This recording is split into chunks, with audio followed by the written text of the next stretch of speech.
साथियों नमस्ते, मैं चेतन पटेल कुलाना, विधायक पीपलदा।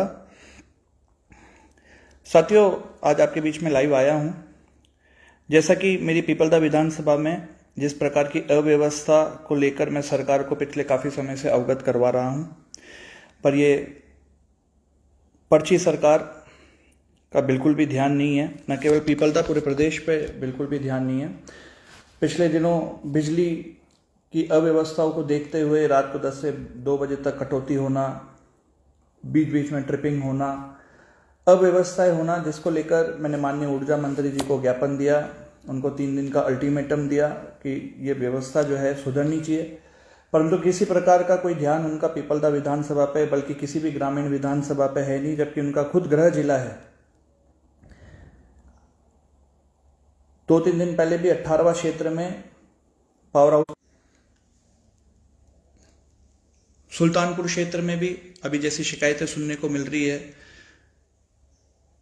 कि मेन कस्बे में भी लाइट की बहुत अव्यवस्था है, बिजली पर्याप्त नहीं मिल पा रही है, बहुत ज़्यादा कटौती हो रही है। इटावा में बहुत ज़्यादा अव्यवस्था है, जिसकी वजह से कोटड़ा, दीप सिंह और बहुत सारे गांवों में बहुत ज़्यादा अव्यवस्था है। किसानों को पानी की बहुत ज़रूरत है, धान की खेती आने वाली है और धान लगाना चालू कर दिया है, परंतु थोड़ा नेटवर्क प्रॉब्लम है। 3 दिन का मैंने इनको अल्टीमेटम दिया था। बिजली की अव्यवस्था के कारण पानी की भी अव्यवस्था है। हमारे तो क्षेत्र में बहुत सारे ऐसी जगह है जहाँ पे पानी बहुत ज़्यादा डिस्टर्ब है, टंकी से पानी पहुँचता है, इनको कोई लेना देना नहीं है।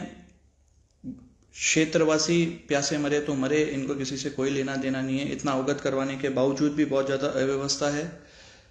शिक्षा के क्षेत्र में अगर बात करें तो आज आप लोगों ने शिक्षा मंत्री का बयान सुना ही होगा, आदिवासियों को लेकर विवादित बयान दिया। बौखलाहट है।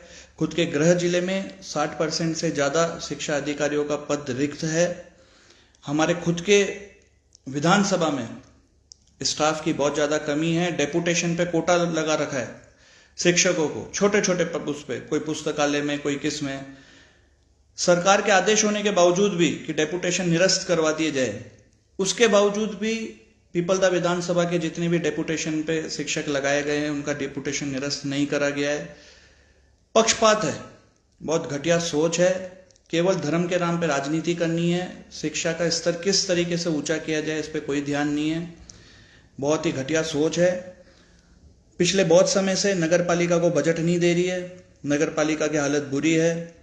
बेचारे जो गरीब कर्मचारी है, जो सफाई कर्मचारी है, उनको वेतन नहीं मिल रहा है। बहुत सारे ठेकेदारों का पेमेंट रुका हुआ है, उनका ब्याज जुड़ा जा रहा है। पिछले सरकार में जो काम चल रहे थे उन्हें भी रोक दिया गया है। नगर पालिका की बहुत बुरी स्थिति है। कोई नाली सफाई नहीं, कोई कुछ नहीं, कोई बजट नहीं, हर बात पे बजट नहीं है। डबल इंजन सरकार, डबल इंजन की सरकार का सिर्फ रोना है। और स्थिति ना सिर्फ शिक्षा विभाग की, सभी विभाग की, अगर आप चिकित्सा विभाग में भी बात करो, चिकित्सा विभाग में हमारी विधानसभा में पिछली सरकार में बहुत सारा इंफ्रास्ट्रक्चर तैयार हो गया। सीएससी खातुली तैयार हुई, बहुत सारे उप स्वास्थ्य केंद्र नए बन गए, परंतु सब पे आज की तारीख में उप स्वास्थ्य केंद्र बहुत सारे तो ऐसे जिन पे ताले लगे हुए हैं क्योंकि स्टाफ नहीं है। सरकार को बहुत बार स्टाफ के लिए अवगत करवा चुके हैं कि इंफ्रास्ट्रक्चर तो तैयार है, आपको तो स्टाफ उपलब्ध करवाना है। उसके लिए भी कोई विजन नहीं, सिर्फ और सिर्फ ये बात करना कि पिछली जो भर्तियां हुई उनकी जांच करवाएंगे, नए रोजगार कैसे दिए जाए, नई भर्तियां कैसे दी जाए, इस पे कोई विजन नहीं। केवल और केवल जांच करवाने को लेके बात बोलना। चिकित्सा के स्तर में बहुत बुरी स्थिति है। अभी हीट वेव आई थी, लू के कारण बहुत सारे मरीज भर्ती हुए। मुझे तो बल्कि लगता है कि सरकार में चिकित्सा विभाग को भी लू लग गई है, किसी की कोई सुनवाई नहीं करनी है। बहुत बुरी स्थिति इस समय मैं समझता हूं। हमारे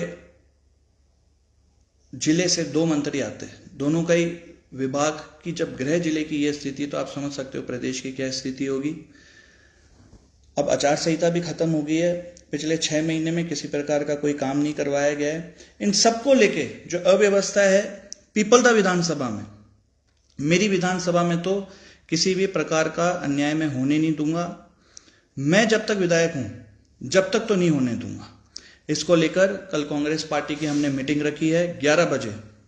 आप सभी से मेरा निवेदन है, समस्त कांग्रेस पार्टी के नेतागणों से, पदाधिकारियों से, जनप्रतिनिधियों से, समस्त कार्यकर्ता बंधुओं से मेरा निवेदन है कि कल 11 बजे इटावा में Patel marriage garden Khatauli road Etawah में हमने मीटिंग रखी है। मीटिंग रखेंगे, आगे की रणनीति तय करेंगे, किस प्रकार से सोई हुई सरकार को जगाने का काम करेंगे, और जो जनता ने विश्वास किया है कांग्रेस के ऊपर पीपलदा विधानसभा में, उस विश्वास को बरकरार किस तरीके से रखना है उस पर चिंतन करेंगे। और जो मैंने 3 दिन का अल्टीमेटम दिया था सरकार को ज्ञापन के माध्यम से कि 3 दिन के अंदर अगर अव्यवस्थाएं नहीं ठीक हुई तो हम सड़कों पे आके विरोध करेंगे। तो कल सभा बैठक के बाद हम लोग विरोध प्रदर्शन भी करेंगे, कल एक ट्रेलर देंगे और 24 तारीख को कांग्रेस पार्टी के हमारे नेता पक्ष माननीय श्री टीकाराम जी जूली साहब आ रहे हैं, माननीय प्रदेश अध्यक्ष जी श्री गोविंद सिंह जी आ रहे हैं, उनके नेतृत्व में हाड़ौती स्तर पर, संभाग स्तर पर हाड़ौती का बहुत बड़ा आंदोलन करने जा रहे हैं, जिसमें सभी जितनी भी बिजली की अव्यवस्था को लेकर, कानून बिगड़ी कानून की व्यवस्था को लेकर, मेरे खुद की विधानसभा में पारदी गैंग का बहुत बड़ा टेरर है, फिर भी रात को कटौती की जाती है बिजली की। स्थिति इतनी बुरी है कि शाम के टाइम पे पहले ही बेचारा किसान सो नहीं पाता कि यार कोई चोरी डकैती नहीं हो जाए। 15 लाख की डकैती जलोदा खात्यान में हुई, फतेहपुर में एक लेडीज के गले से चेन काट ली गई। कितनी अव्यवस्था, अभी बहुत बुरी स्थिति चल रही है, जिसको लेकर बिगड़ी हुई कानून व्यवस्था को लेकर, नहरों में समय पे पानी छोड़ा जाए उसको लेकर, और भी नीट पे कितना बड़ा अत्याचार हुआ, नीट के जो स्टूडेंट्स ने एग्जाम दिया उस पर कितना बड़ा अत्याचार हुआ, स्टूडेंट्स के साथ उनके माता पिताओं के साथ कितना बड़ा अत्याचार हुआ, उस सब को लेकर 24 तारीख को बहुत बड़ा आंदोलन कोटा की धरती पे होने जा रहा है, जिसके लिए भी मैं आप सभी दर्शकों से, कांग्रेस पार्टी के सभी नेतागणों से, पदाधिकारियों से, जनप्रतिनिधियों से, तमाम कांग्रेस पार्टी के कार्यकर्ता भाइयों से, साथियों से मैं निवेदन करता हूं कि इस आवाज को बुलंद करें और इस सोई हुई पर्ची सरकार को भजन मंडली करने से रोके, ये सरकार ध्यान दे, जिसके लिए मैं आप सभी लोगों से निवेदन करता हूं कि कल 22 तारीख को इटावा पटेल मैरिज गार्डन और 24 तारीख को इस बड़े आंदोलन में आप लोग शामिल हो। बहुत बहुत धन्यवाद। जय हिंद, जय भारत।